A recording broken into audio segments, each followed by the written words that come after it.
Ano? Ang laki niyan. Yung daan ng baha oh. Ayun oh.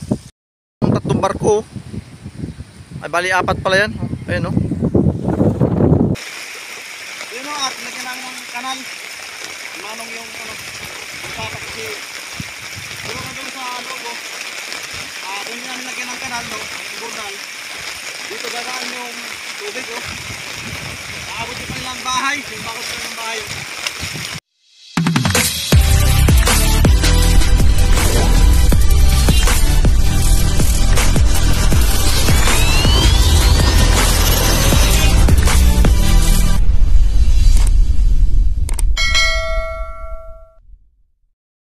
Yun o, at isang magandang umaga, magandang tanghali at magandang hapon sa lahat ng viewers, lalo na siyempre sa ating mga bayaning OFW.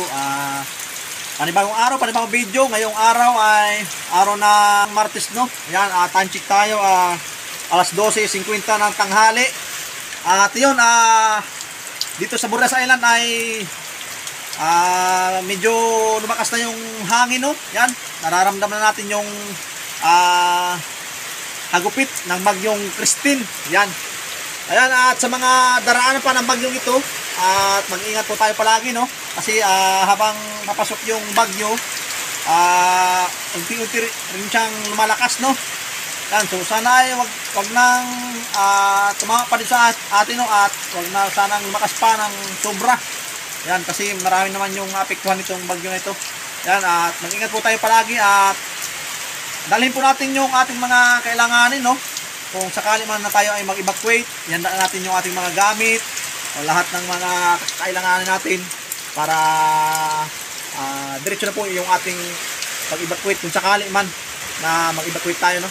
Ayan, at sumunod na tayo sa payo ng ating LGU, yung NDRRMC, no? Yan. Dito naman sa amin, ano lang, signal number 1. Kaya lang, hindi pa natin alam kung talagang anong mangyari. Kasi papasok pa lang yung bagyo, no? Pero papasok pa lang, meron na signal agad. So number 1 na. So kailangan ay maging ready tayo. So yun, mga gamit namin, nakahanda na. Sila ni mama at saka yung kapatid kong isa, yung ang pangalan, andun na sa, nag-evacuate na, no? Andun sila sa kapatid ni Bayaw dun sa Bulod. At kami naman andito natira. Naiwan kami dito sa bahay muna. So dito na muna kami kasi medyo okay pa naman yung bahay. At kung number 1 lang o number 2, so hindi kami lilikas, no.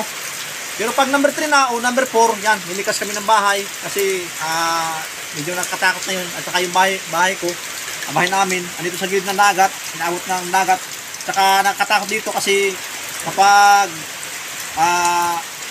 gabi, ang laki ng dagat, taob, no? So isa yan sa mga delikado talaga, lalo pag itong bahay natin ay nasa gilid ng dagat. Kailangan natin ay maging ready tayo, no?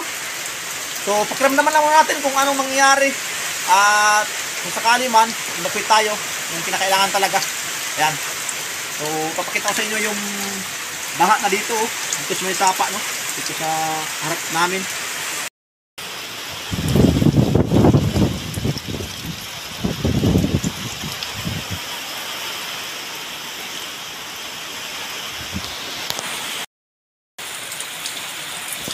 Lakas ng ulan, no?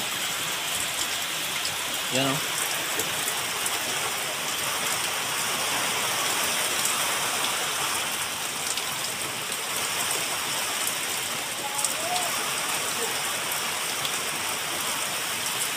Dala ng bagyong Christine, no? Yung sapa doon, no? Ano na? Puno na tubig, eh. Ayun, no?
manong yung ano, tatak kasi doon na doon sa loob oh.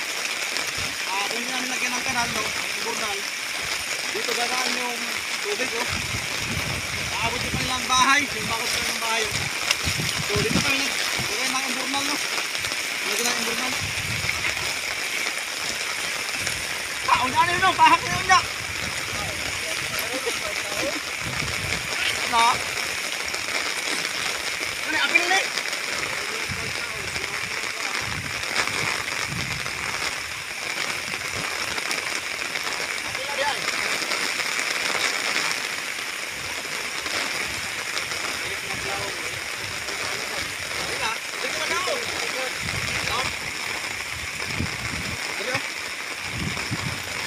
Ito yung epekto ng bagyong Crispino. Amihan tayo, no? Amihan. Ito yung hangin. Ay, ano pala, kanaway. Kanaway na yung hangin. Isog na. So, sana ay pinalakas pa yung bagyo, no? Wagin na to. Ha?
Diyan ang baha oh. Ayun oh. Yung mga buhangin oh, napunta na dun sa dagat oh. Dati wala yan diyan, yung walang bagyo. Eh ngayon, andyan na oh. Nakarating na doon sa dagat yung mga buhangin. Dati kasi andito lang yung sa taas eh. So inahon ng baha no. Dala na ng bagyong Christine. At grabe talaga yung buhos ng ulan dito. Maghapon magdamag yung ulan, walang tigil, sobrang lakas. Yung hangin naman number 1 lang no. So number 1 lang yung Boreas, pero talaga yung ulan ay talagang matindi, sobra. Kaya ang inabot namin dito ay bumaha yung sapa no.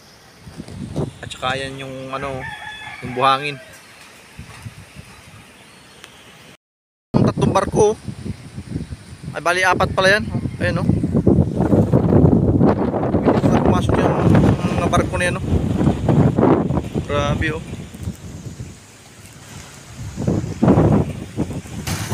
Tsaka andito yung isang malaking barko.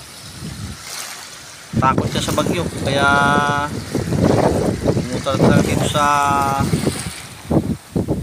Uban no. Ayun no. Ang laki niyan. Saka yung isa niyan na napunta doon sa gilid no, nasadsad doon sa gilid. Dala siguro ng malakas na hangin. Doon sa kabila. Ito sa may kabila na yan no.